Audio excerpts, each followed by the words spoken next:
Jacob was studying at Yale University when one day he spotted a sign looking for paid volunteers in a school experiment. "We will pay for a day's work and will only take 1 hour," read the flyer. Excited to earn some cash, Jacob showed up for the study the following day. Inside, Jacob met a fellow student, Wallace, and the lead experimenter who had them draw straws. "The short straw is the learner and will remember a list of words. The other person will be the teacher and quiz them," said the experimenter. Wallace drew the short straw. The experimenter strapped Wallace to electrical wires and told him, "For every wrong answer, you will be shocked by your teacher, Jacob. If you get a correct answer, nothing will happen." He then walked Jacob to the next room and showed him the shock panel. 15 volts equals slight, and 450 volts equals XXX. "Is that a lot?" Jacob thought. "You will ask the student a question, and if it's wrong, you will say, 'wrong,' and shock him, moving the intensity up each time. Don't worry, he can't see or hear us, but we can hear him. You may begin," demanded the experimenter. Wallace got the first 3 questions correctly. "Great job," thought Jacob. But then, he got 5 in a row wrong. "Ugh! Okay, this is starting to hurt now." After the 8th shock, Jacob questioned the experimenter. "Excuse me, is this safe?" "Please continue," he responded.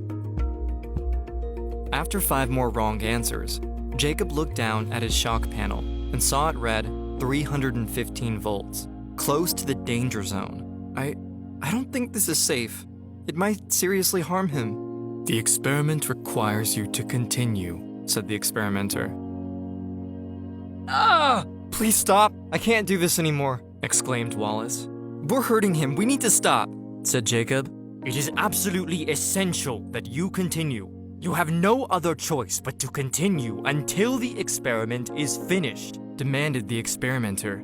"I'm not responsible for what happens."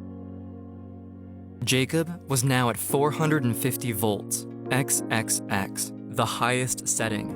"Please get it right, Wallace. Please answer it correctly." But there was only silence. "If the learner doesn't respond, it is incorrect. Continue the procedure," said the experimenter. He flipped the switch, and still, there wasn't a single sound coming from the room.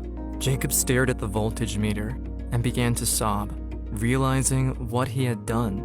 "Oh my God, I just killed him. Why did I do that? What have I done?"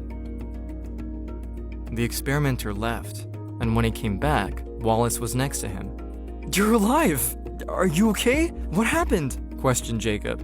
"Everything is fine. I was never in any danger. It was all false," responded Wallace. "It was all a setup. I wasn't the subject. You were." This was the Milgram Shock Experiment, designed to test a person's influence to authority and see how much pain an ordinary citizen is willing to put on another human. In the study, over 65% of participants administered the highest possible level of shock, 450 volts. All participants reached 300 volts. It's almost human nature to obey an authority figure, even if that means possibly killing another person. But just because someone in power commands something, it doesn't mean you shouldn't question the moral actions. If you know something is wrong or doesn't feel right, speak up and let your conscience be your guide.